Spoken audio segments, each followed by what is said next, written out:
Presne si spomínam na moment, kedy mi Tomáš prvýkrát povedal o Ivanke. Sedeli sme v bašte našej obľúbenej pražskej krčme.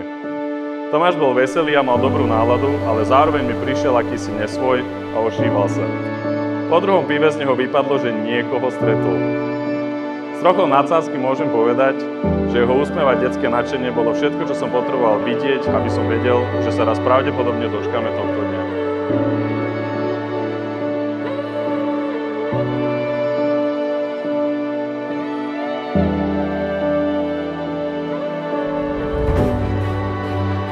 Tak trochu sebecky som sa bál, že o neho pravdepodobne prichádzam, ale zároveň som sa tešil s ním. Keď som spoznal Ivanku, pochopil som, ako veľmi som sa mýlil. Rozhodne som neprišiel o priateľa, práve naopak, získal som nového.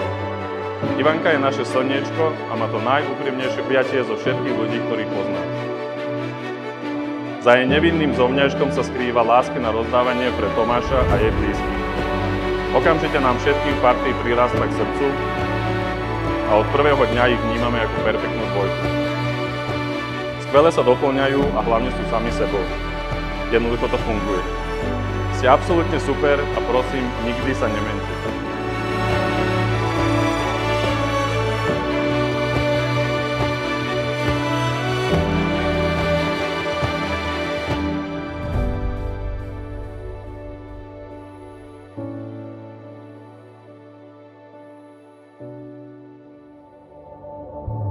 Ivane, príjmi tento prsteň ako znak mojej lásky a vernosti.